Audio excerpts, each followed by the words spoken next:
안녕하세요. 무명희의 학교종이 땡땡땡입니다. 오늘 두 번째 수업은 불평불만과 남 탓을 하면 안 되는 이유에 대해 설명드리고자 합니다. 어느 회장님이 유명한 일화가 있는데요. 일화를 바탕으로 공부해 보려고 해요. 자, 그럼 시작해 보겠습니다. H그룹 회장의 비서실장을 수년간 지낸 사람의 말입니다. 회장님은 직원이 병원에 입원하거나 사망이라도 하면 해당 부서장을 호출합니다. 그리고 지갑에서 현금을 전부 꺼내주면서 직원을 격려하라고 말하죠. 물론 돈이 얼마인지 세어보지는 않습니다. 그런데 회장님이 세지 않고 건네준 현금이 얼마의 금액인지는 아주 잘 알고 있습니다.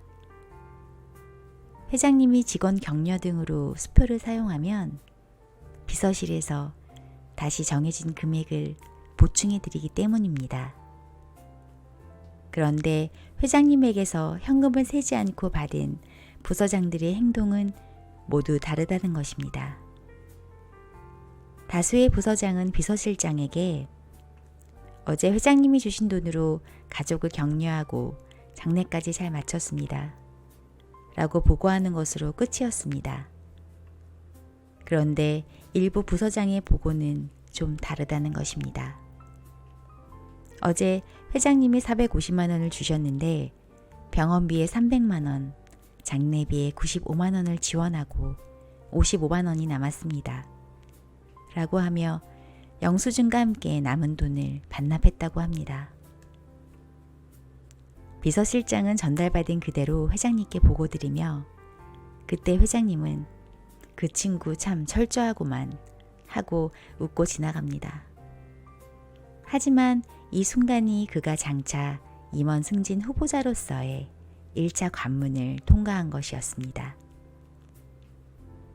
격려금 전달이라는 작은 일 처리를 보고 회장님은 그 사람의 신뢰도를 측정한 것이기 때문이었습니다. 물론 회장의 마음속에는 철저한 사람으로 신뢰를 얻은 사람이 한두 명이 아니었습니다. 따라서 누가 다음에 임원으로 승진을 하느냐는 것은 알 수 없었지요. 그런데 비서실장의 눈에 이상하게 보이는 것은 차기 임원 승진 심사 때가 되면 신뢰를 얻어 1차 관문에 통과한 사람들을 거의 탈락시킨다는 것입니다. 그리고 3개월쯤 지난 후에 그 사람 요즘 어찌 지내는가 한번 알아봐 하고 비서실장에게 지시를 합니다. 비서실에서 비밀리에 알아보면 승진에 탈락한 사람들의 반응은 보통 두 가지인데요. 불만을 갖는 사람과 그렇지 않은 사람입니다. 이를 조사 후에 김 부장은 전혀 불만 없이 활기차게 직원들을 이끌고 있습니다. 라고 보고하면 회장님은 그래? 하고 말합니다. 임원 승진의 2차 관문에 통과한 것이죠. 그런데 더욱 이상한 것은 회장님은 김 부장과 같은 사람을 다시 남들이 다 싫어하는 한직이나 기피 부서, 예컨대 시리아 건설 현장 같은 곳으로 발령을 낸다는 것입니다. 그리고 1년쯤 지나면 회장님은 다시 비서실장에게 묻습니다. 시리아로 간 김 부장은 요즘 어찌 지내? 비공개로 알아봐. 조사 후에 김 부장은 현지에서 불만의 소리가 전혀 없으며 직원과도 관계가 좋고 업무 성과도 좋습니다. 그래? 그럼 다음 승진 심사에 상무로 발령 내고 본사로 불러드리게나. 3차 관문까지 통과되어 진정으로 회장님이 신임하는 임원이 되는 순간입니다. H그룹 회장이 직원들에게 현금을 맡겨보고 승진해서 탈락시켜보고 기피부서로 발령을 내보는 것은 인재를 훈련시키고 단련해가는 과정이었습니다. 작은 일에 충성하는 자는 큰 일에도 충성할 것이라는 생각에서 큰 일을 맡기기 전에 작은 일을 맡겨보고 어떻게 처리하는가를 본 것이었습니다. 회장님은 아무도 모르게 큰 그림을 그리고 계셨던 것입니다. 임원의 자리가 호락호락하지 않으니까요. 조금 전 상황에서 김 부장의 상황이었었다면 나는 과연 어땠을까 생각해보는 계기가 되었어요. 내가 아닌 다른 사람이 승진을 했을 때 과연 불평불만을 하지 않고 진심을 담아 축복해 줄 수 있을까? 가족을 후련히 남겨두고 시리아로 나를 보내버린 윗사람을 탓하지 않고 묵묵히 주어진 일을 받아들이며 며칠이 아닌 1년을 타국에서 지낼 수 있을까? 쉽게 대답이 나오지 않았어요. 주어진 업무이기 때문에 일은 하면 지내겠지만 회장님께서 비서의 눈으로 지켜보는 줄도 모른 채 불평불만과 남 탓을 했었을 것으로 예상됩니다. 만일 김 부장도 그랬더라면 어떻게 됐을까요? 주변인에게 내가 회사를 위해서 어떻게 했는데 나한테 이럴 수 있지? 라고 불평을 했다면, 회장님 욕을 했더라면, 나 대신 아붙던 아무개가 승진을 했다고 아무개 탓을 해버렸다면, 비서의 눈으로 지켜보는 줄도 모르고 고스란히 얘기가 회장님께 들어가 승진은커녕 괘씸죄로 구조조정 대상 1순위가 되어버렸을지도 모릅니다. 돈을 반납하지 않은 다른 동료보다 오히려 더 힘든 회사 생활을 했겠죠. 이렇듯 주어진 환경 속에서 내가 어떻게 하느냐에 따라 인생이 뒤바뀌게 됩니다. 그럼 불평불만과 남 탓을 할 수도 있는 이 상황 속에서 우리는 어떤 공부를 해야 할까요? 인간이 살아나가는 법칙이 있는데요. 그 중에서도 제일 하면 안 되는 1순위가 남 탓하는 것과 불평불만을 하는 것입니다.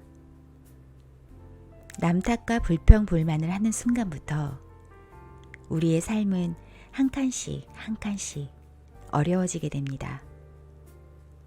남 탓과 불평불만이 쌓이고 쌓이면 어느새 내 삶이 이렇게 됐지? 뒤돌아볼 겨를도 없이 나락으로 떨어지게 되는데요. 그렇게 된 원리에 대해 설명해 드릴게요. 지금 이 사회는 불평불만을 할 수밖에 없는 사회입니다. 왜냐하면 모순이 다 나오는 시대이기 때문입니다. 우리가 알고 있는 정재계에서의 모순, 연예인들의 끊이지 않는 사건 사고, 사회 속의 구조적인 문제 등 다양한 모순들이 수면으로 떠오르는데요. 모순이 다 나오는 시대라는 것은 이제 모순들을 정리할 때가 임박했다는 뜻이기도 합니다. 모순이 눈에 띄어 불평할 거리가 너무 많아도 하면 안 되는 이유가 있는데요. 여기서 우리가 공부해야 할 자연의 법칙이 있어요. 3대 7의 대자연의 운영 법칙을 잠시 설명드리고자 합니다. 대자연은 3대 7의 법칙으로 운영되고 있습니다. 예를 들면 모순이 70%까지 쌓이지 않을 때는 모순은 모습을 잘 드러내지 않습니다. 70% 되기 전까지는 나오지 않던 모순들이 70% 이상의 수위가 차야 비로소 모습을 드러냅니다. 몸이 아플 때도 마찬가지로 우리의 탁한 기운이 70% 선을 넘었을 때 몸이 아픈 것이 드러나게 됩니다. 저 사람들은 불평불만과 남 탓을 하며 잘못 살고 있는데 왜 멀쩡하게 잘 살고 있지? 왜냐하면 아직은 잘못의 수위가 70%를 넘지 않아서죠. 우리가 불평불만을 한다는 건 그 자리를 떠날 준비를 하고 있는 것입니다. 예를 들면 서울에 살면서 서울에 대한 불평불만을 하고 있다면 서울을 떠날 준비를 하는 것입니다. 형제끼리 서로 불평불만을 하고 있다면 형제끼리 멀어질 준비를 하고 있는 것입니다. 부인이 또는 남편이 불평불만을 하고 있다면 서로가 멀어질 준비를 하는 것입니다.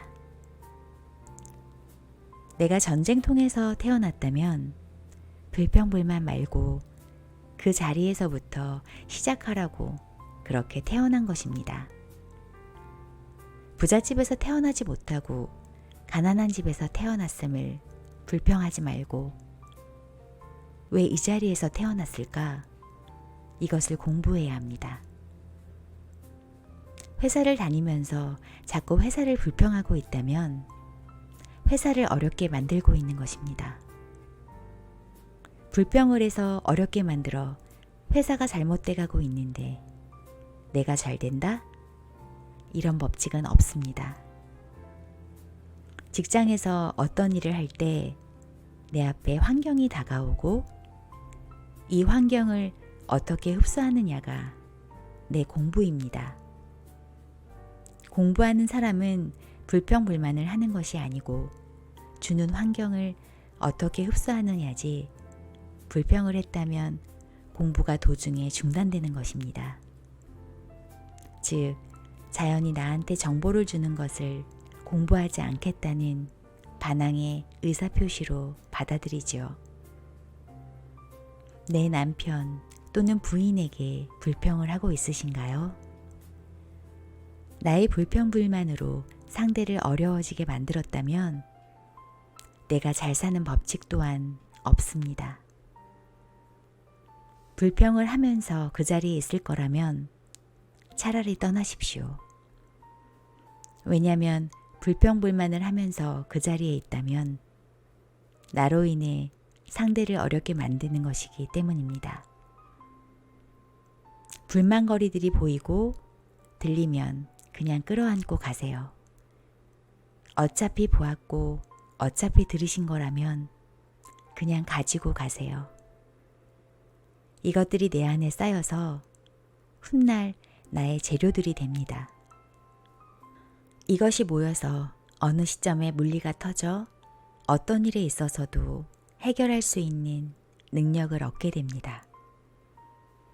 주어진 환경 속에서 불평하지 않고 감사한 마음으로 나를 갖추어 잘 풀어나가는 능력을 갖춘다면 인연들 속에서 인기가 좋아져 더 좋은 인연을 만날 수 있게 되며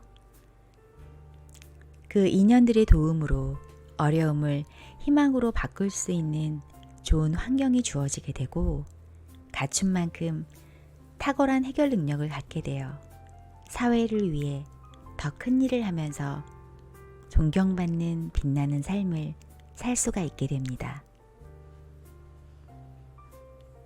그럼 남 탓과 불평불만을 하는 이유가 뭘까요? 불평을 하고 있다는 것은 나한테 마음에 들지 않는 것이지 상대의 입장에서 마음에 들지 않는 것은 아닙니다. 내 기준에서 뭔가가 잘 안 되거나 안 풀리는 것입니다.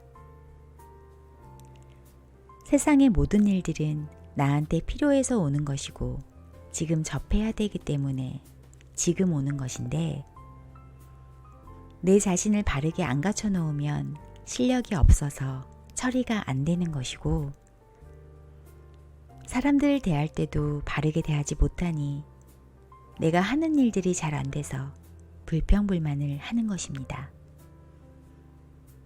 내게 어려움이 왔다는 것은 내가 실력이 부족하니 내게서 비롯된 일이기 때문에 나를 돌아볼 일이지 남 탓할 일이 아닙니다.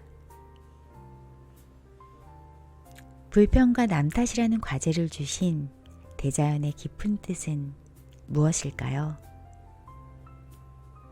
자연은 나를 공부시키기 위해 수많은 작업들을 합니다.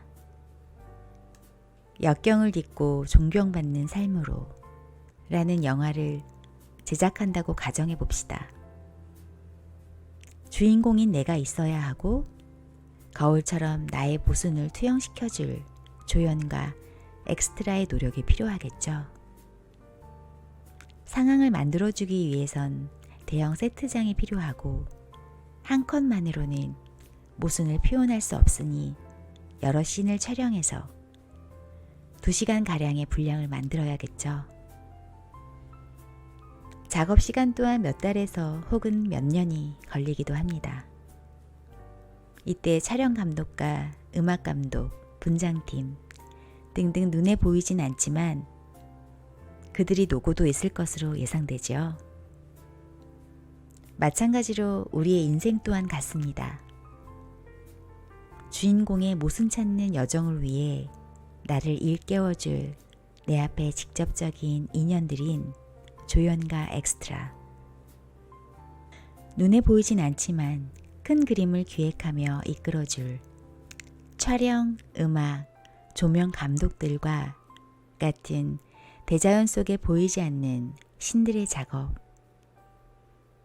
2시간 분량의 상영을 위해 기획된 어마어마한 제작 시간처럼 가르침을 주고자 우리의 근기에 맞게 기획된 오랜 시간. 이 눈에 보이지 않는 작업으로 내가 모순을 찾을 수 있게 되고 모순을 찾아 반성하라고 어려움을 줬는데 남 탓과 불평불만을 하지 않고 내가 본 것, 들은 것, 이 모든 것을 쓸어 담으며 공부를 하니 실력이 우수해지게 되며 그 갖춘 실력으로 일을 바르게 처리할 수 있는 능력을 가질 수 있게 김 부장을 성장시켰던 회장님처럼 대자연도 그렇게 우리를 성장시킨답니다. 저는 이 법칙을 알고 그래 100일만 노력해보자 라는 생각으로 제 주변의 지인들과 노력해 보았답니다. 정말 쉽지는 않았어요. 앞서 예를 들었던 김 부장처럼 그냥 제 앞에 일을 쓸어 마시려고 노력했고 묵묵히 주어진 일을 하려고 노력만 했어요. 회장님이 큰 그림을 몰랐던 것처럼 대자연의 큰 그림도 모르니까요. 처음 공부할 때는 불평불만을 하는지도 모른 채 다음날 아침에 일어나서 양치하다 문득 아 맞다 어제 불평불만했었네 한참 후 생각이 났었어요. 조금 발전했을 때는 이러면 안 되는데 머릿속에선 하면 안 된다는 것을 알면서도 생각과 동시에 불평불만하는 말이 제 입에서 제어가 되지 않고 벌써 튀어나와 버렸어요. 저만 그런 것이 아니라 제 지인들도 이 과정을 거쳤더라고요. 그래서 조금은 위안이 되었어요.